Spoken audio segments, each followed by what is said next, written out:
Hey, Omnidogs and Omnikittens, it's Omnidog here with another Omnidog overview of the Silver Age Adam Strange Omnibus, which I got a request for. And I figure a lot of people probably haven't seen this book and really need to appreciate not only the fun stories in it, but the amazing art in it. First of all, we start off with a great Darwin Cook cover, and I would show you, well, I guess I have to take off the cover, but you're not going to see much because it's black boards. But we will gently remove, okay, come on, gently. Okay, we're going to gently remove the dust jacket. And this started out, no, this actually is a really well mapped out DC Omnibus. Shocking. These are science fiction stories that were, let's see. Hey, table of contents. Started in 1958 in Showcase 17. Story by Gardner Fox, and the first four showcases, 17, 18, 17, wait, I thought there were four, 17, 18, 19. Okay, there were three, but they sold well enough that he got his own book in Mystery in Space, 53. Now, these are your science fiction stories of the 50s. Look at this. Really nice table of contents. Lots of credits. Nice forward. And here's the showcase. Now, the first art was by Mike Sekowsky, and this is actually pretty good Mike Sekowsky. I have to admit I'm not a big fan of his work, but this was good Mike Sekowsky artwork. The colors are nice, very nice. And Adam Strange is a guy who lives on two worlds, Ran and Earth, and the Zeta beam yanks him back and forth, and he fights wacky monsters and crazy creatures on both Earth and Ran, mostly Ran. And he has Alana on Ran, his girlfriend. And he never knows when he's going to get yanked back and forth. But he's got a spacesuit, ray gun, jetpack, and they are of the time, 50s and 60s. They had great covers, and DC did a really good job on restoring the art here. But as good as this Mike Sekowsky art is, and it's pretty good, we need to get to the real thing. And that is because we get 40 issues. Let's go, Jess. Let's find those 40 issues. Whoops, did I pass them? Yeah, here's the first one. Mystery in Space 53 was the first issue, and this is one of the few runs that I actually completed in floppies, was Mystery in Space, and the reason is I'm a huge Carmine Infantino fan. I completed 2 runs of his, Flash and Mystery in Space, in floppies. And not only do we get Carmine Infantino art, he's inked by Murphy Anderson in a lot of these. And if he's not inked by Murphy Anderson, he's inked by Joe Giella, who I think is still doing newspaper strips, like the Spider-Man strip. And I just don't know any better Silver Age artist, in my opinion. Well, Jack Kirby. But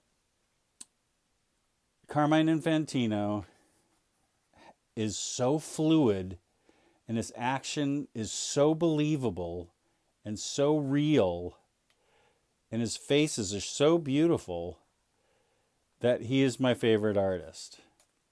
Now, this is the only problem is this is a gray tone cover, and this did not reproduce well. If you see it in person, it looks much, much better, but it did not reproduce well. That's my only gripe with this.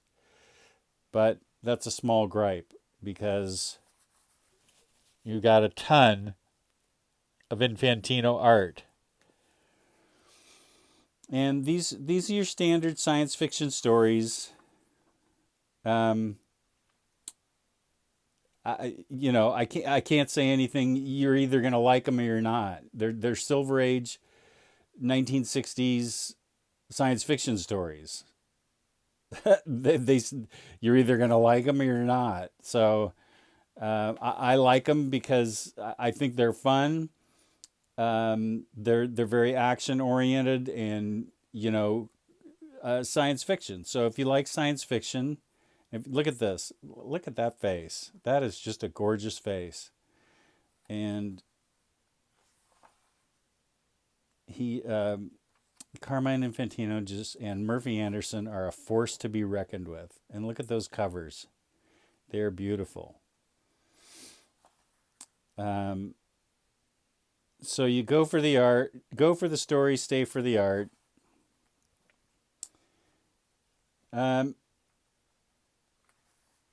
So it's certainly easy to see why Adam Strange fell in love with Alana, the way Carmine drew her and the way Anderson inked her. And he thought his way out of things. That's one thing about Adam Strange. He was a bit of a Batman type thinker. He thought his way out of things. He didn't necessarily blast his way out of things. So that was one good thing. But he was always in some kind of crazy kind of situation. And it was always getting ripped from Alana at exactly the wrong moment.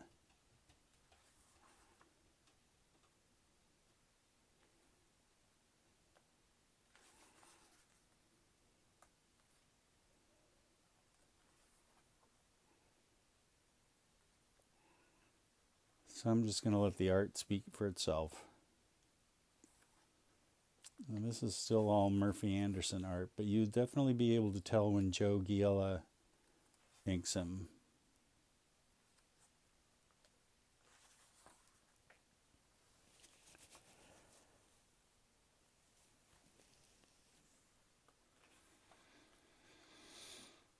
Let's see if we can find a Joe Giella. I don't even know if I'm saying his name right. Let's see if we can find it.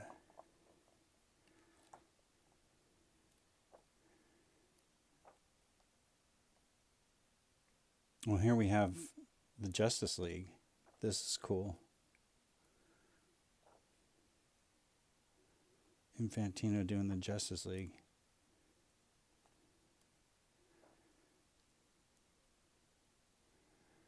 What is this, 75?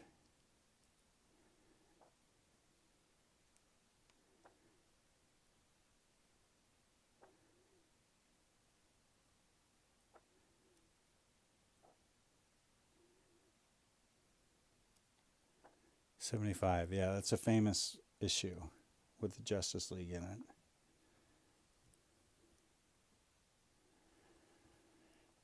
And he 53 through about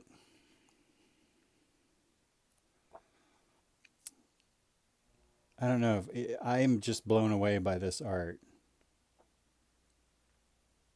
Now, this is when he went into Strange Adventures.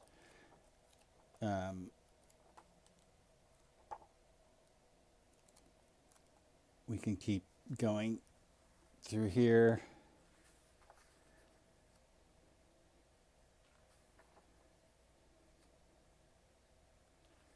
And it's all still Carmine Infantino.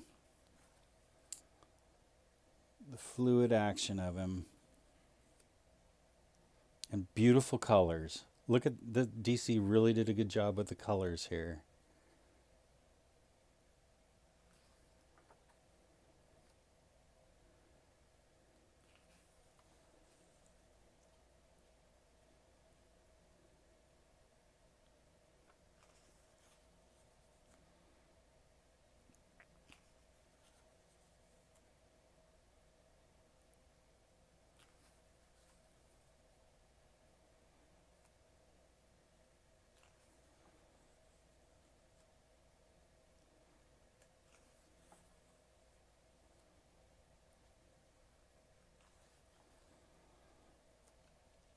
And this run went on to about 93 or 94. Here we are at 80, 84.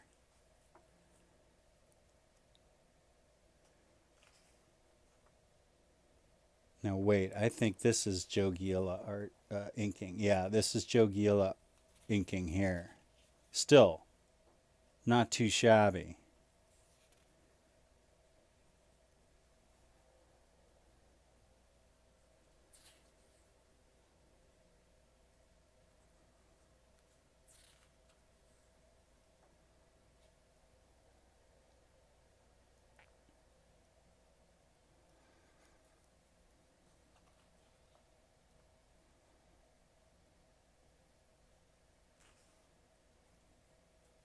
Then it looks like it's back to Murphy Anderson. And so we can go to the back of the book because it does, he lost Mystery in Space. There's 88.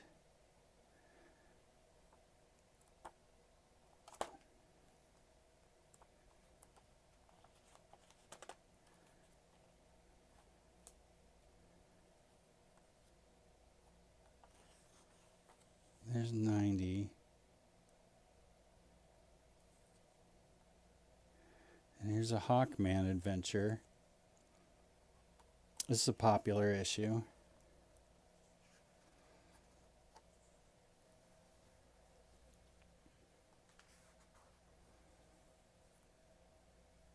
That's a typical Infantino face right there.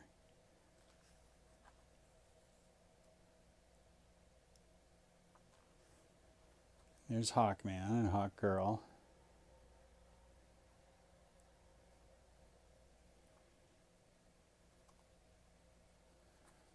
Yeah, this is still Infantino because he does stop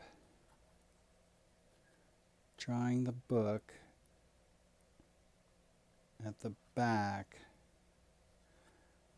Yeah, here is when he stops drawing the book. This must be the last. Yeah.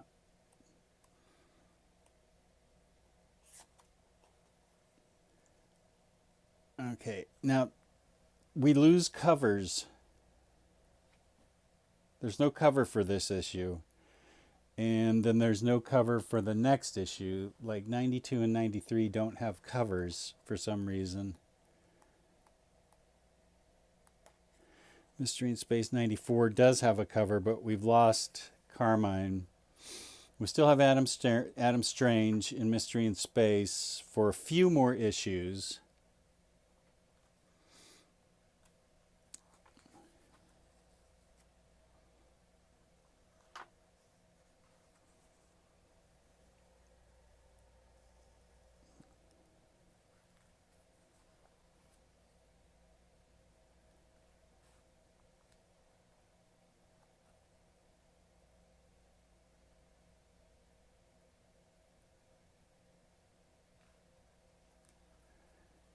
'95 has a cover.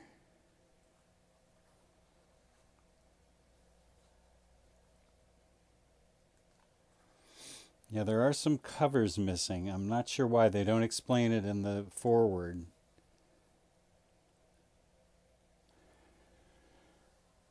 And then he becomes a backup feature in... See, there's no cover here. He becomes a backup feature in Hawkman. Or he has a... No, he has a...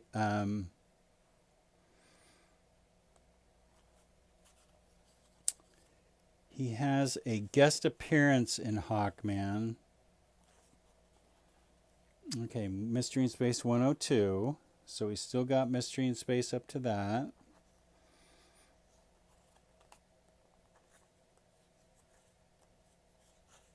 And here, and that's when it ends, 102. And then Hawkman 18 is his next appearance, I believe. And this has art by Murphy Anderson himself, which is amazing.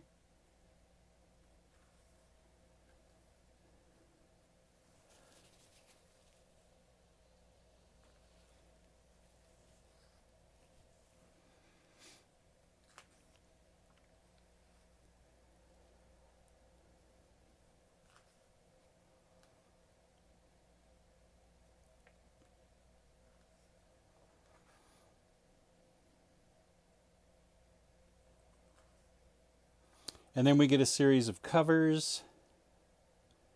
This looks like it's by Neil Adams. Neil Adams, Joe Kubert.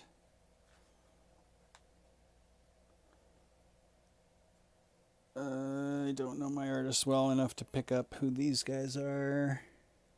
They're in the book though. They're credited. At this point, we're in the Bronze Age and 15 cents, so we're in the late 60s. Here's an Adam Strange tale. Gil Kane and Murphy Anderson, so that's an original tale. Great Gil Kane and Murphy Anderson, that's a good combo.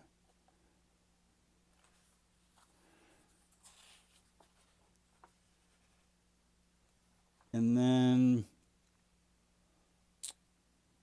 another cover and a picture story. And then this is solidly Bronze Age. These are reprints. Strange Adventures. These are definitely reprints. This is where I first discovered Adam Strange in the reprints. And there you have it, with artist and writer biographies. So there you have Silver Age Adam Strange Omnibus. For those of you on the fence, interested in buying it, let's see how much this is. $100. So still in stock. You can find it discounted, I'm sure, at places. In stock trades, Amazon, if you're across the pond, Book Depository, other places across the pond I'm not familiar with, but Adam Strange, Omnibus, great art, fun science fiction stories. I highly recommend it to you Silver Age fans. So thanks for watching. Hope you got a lot out of it. Please leave a comment. I always respond. Feel free to subscribe. Please hit the like button. And as always, peace and love, peace and love.